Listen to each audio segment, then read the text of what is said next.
My name is Hiroko Imada.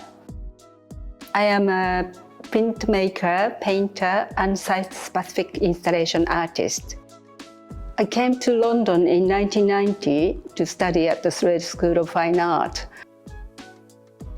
Cherry blossom has a very special attachment with all of us Japanese. Cherry blossom is very symbolic.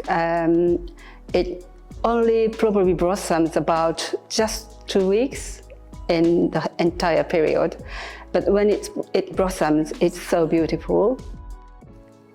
This is my site-specific installation work called Sakura saku.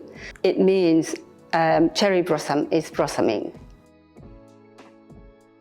What I would like people to experience is walking through my installation pieces and feel like you're actually as if you are walking through the cherry blossom trees and be happy.